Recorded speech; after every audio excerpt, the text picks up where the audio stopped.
Acts, episode 40, part 5, number last of this series we've been doing called What Do Pastors Do?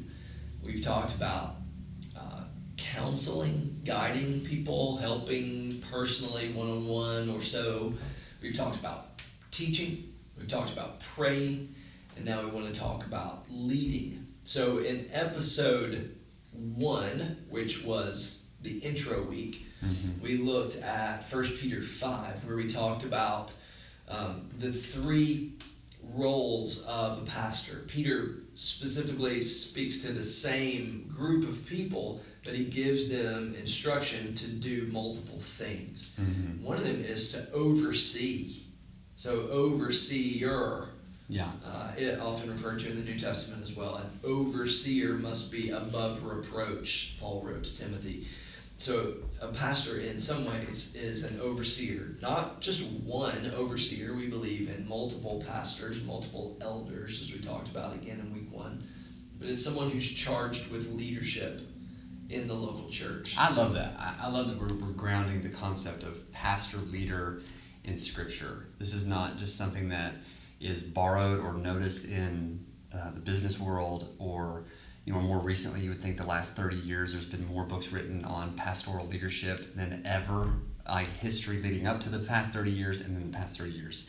More books written about pastoral leadership than at any other time in history. But really the Bible is the first thing that ever speaks to the pastor as being someone who leads other people. Leading individuals we want to talk about, and then we want to talk about directional leadership in the church. Okay, so leading individuals, the other components of the role of the pastor: counsel, teaching, praying. We would think of those that they all have a leadership component. Back to 1 Peter 5, he instructed the elders to lead as examples. So their lives, as they followed Jesus, were to be a target that people could look to and aim at, and they would serve as leaders in that regard. As an example, by teaching, so teaching, speaking words, encouraging people, challenging them, and then by doing, because you got to do and teach. Would you say in that teaching part 2, there's part of that, and I don't want to use a cliche, but like when we talk about painting a picture for where you want not just a church or directionally, but really having conversations with individuals saying, I see this in you, the potential in you. Kind of casting a vision even for somebody on a personal level is part of leadership. Yeah, it really is. I mean, making a big vision, a big picture, not just, so much of what you described. And you have all this leadership talk in today's world. And, you and I maybe were part of the earliest generations of pastors who were, who were told everything rises and falls on leadership. John Maxwell. Oh, yeah. We were taught that. That's what, John Maxwell, to give him grace, was not aiming everything he was saying at pastors, but a large part of it was aimed at pastors. He was a pastor. He wrote it as a pastor. Right. And so he taught everything rises and falls on leadership. Well, so much of that has to do with just casting this big vision for a group of people, saying, here's what we're going to do to look, bigger and better and more impressive. And we're going to equate that with the work of God. And I'm not trying to be cynical or jaded about any of those things. So much of that is God's work. Yeah. But what happens in the heart of a pastor is he begins to think of leadership as what he can do on a grand scale, as opposed to what you're describing. Right. Yeah. I think that's what I mean. I think that it's easy to envision yourself as just a nonstop city planner and forget that there's citizens that need, they need leadership as much as anybody. Yep, that's right, and something to walk toward. Yeah. One-on-one. So we lead individuals by teaching, and then again by example, by doing. Sometimes said those who can't do teach, and those who can't teach Jim. So not true, right? Now, it gets done that way, and the reason it becomes cliche is because everybody can see the disconnect. You can always tell when someone just is filled with knowledge. Oh and they man, can't put that's it in practice. that's such an easy thing to sniff out. And there is a built-in, because of what we're talking about, this is pastoral side. I mean, talking about the holiness of God and my experience with the holiness of God, there's always going to be some kind of distance there. We're not talking about like perfection. We're talking about like an attempt, struggle, just wanting to not just be somebody who is selling it, but you want to be a user yourself. Yeah, cool reference there. So individuals, leading individuals, and then let's talk direction, right? Church direction. Where should we go from here? Here we are as a body. What's next for us? Okay, let's think about what all is involved in that. Okay, I've got 5 steps here, and this is not intended to be all-inclusive or magic formula for how you see the direction. This is just kind of like a behind the curtain. That's right. So I think different pastors lead in some ways, in different ways, but sometimes where we're going as a church just gets dropped in the heart of some influential person. It might be me. It might be you. It might be another elder. It might be another one of our pastors on our staff.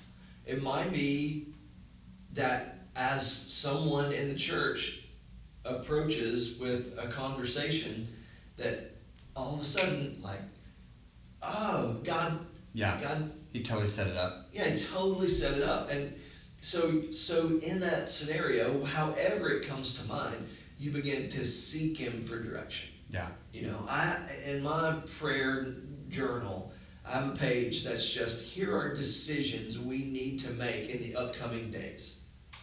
These are directions we could go. What does God want us to do with each of these things?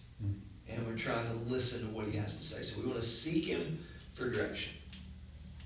Then we want to bounce that off other people. Oh yeah.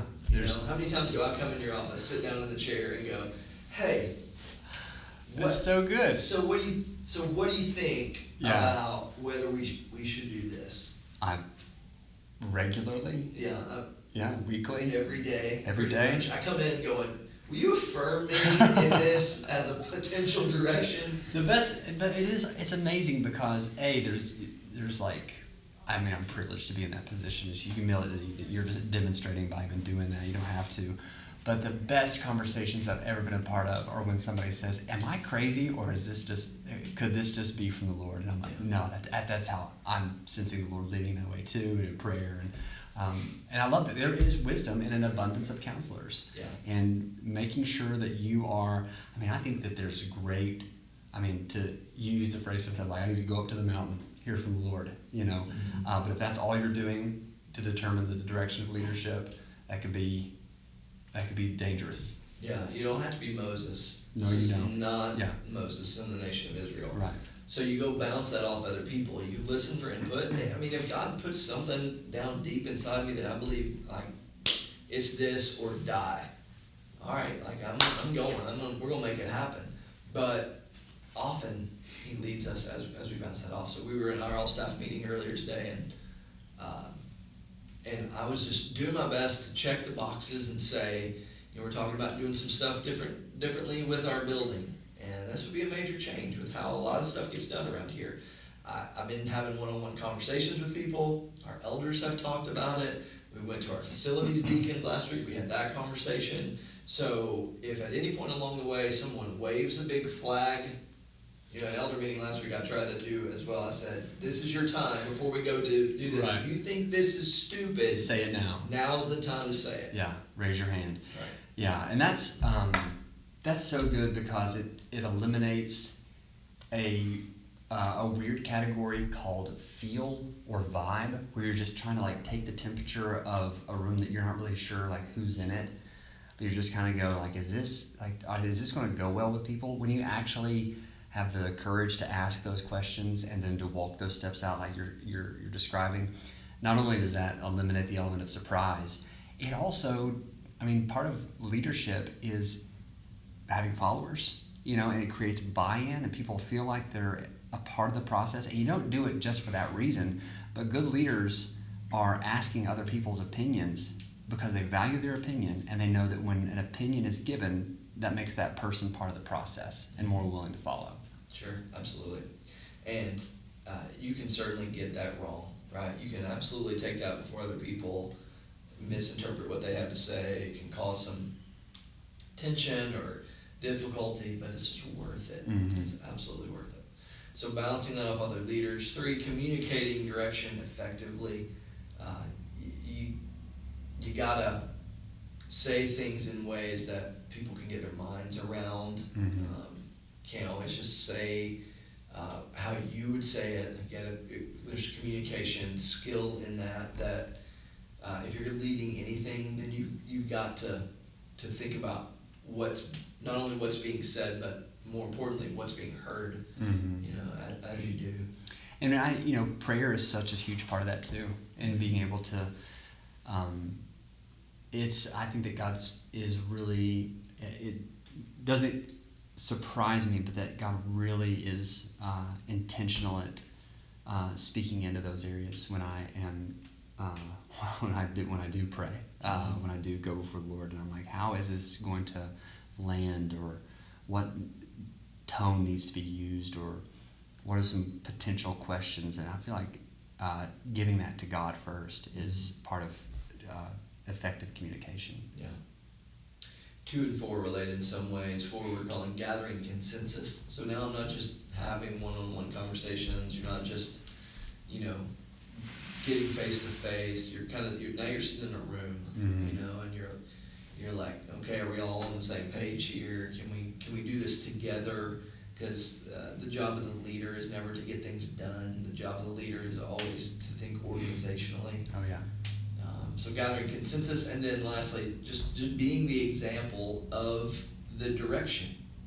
Okay, so there are times when I know the Lord will say to me kindly and graciously, "This is great. Thanks for praying about this.